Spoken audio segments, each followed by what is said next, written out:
Bad trip naman. Alas 4:30 na ng hapon. Traffic. Ang iyay. Laki-laki naman ang kalsada rito sa Sumulong pero traffic. Oh. Woo.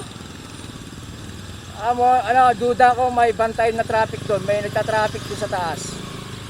Kapag may nagta-traffic dyan sa taas, nagko-control, lalong nagta-traffic dito eh. Buti pang wala sila dyan eh. Hayahay tumatakbo yung sasakyan eh. Tingnan natin ha.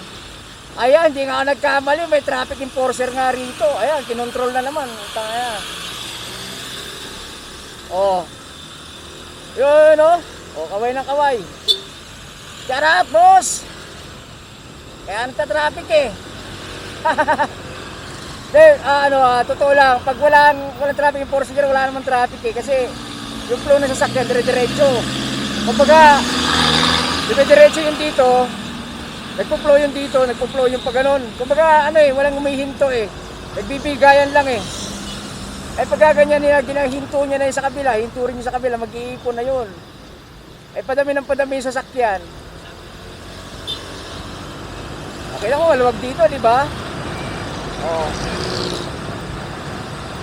Pagdating doon nagsisikip. Ayun, shoutout na lang doon sa traffic enforcer. Hindi naman kasalanan ni Sir yun eh. Wala siyang kasalanan doon. Ang problema lang, yung traffic talaga nandun. Kapag nandun sila. Kapag wala sila doon, walang traffic doon. Hindi magkaka-traffic ng gano'n. Kasi hindi papayag yung isa na nakahinto eh. Diretso talaga yun eh. Diretso siya.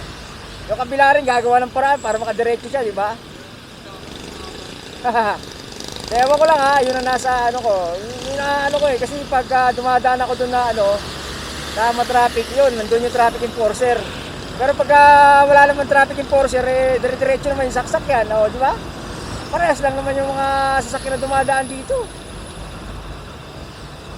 Ulit-ulit lang naman yan, di naman yan dumadami. Puro luma naman yung mga dumadaan eh. Yun lang mga tol, maraming salamat ha. Ingat lang kayo lagi, lalo na dito sa Marcos, Sumulong Highway, Ayan. Ang takbuhan dito, kung gusto mo lumipat sa kaliwa, kaliwa ka. Kung gusto mo lumipat sa kanan, kanan ka. O ayan, basta wala kang mababangga, diretso ka lang. Walang ingkap dito. Walang ingkap dito, kaya putik. Malimit ang disgrasya rito, doon sa mga hindi masyado kabisado.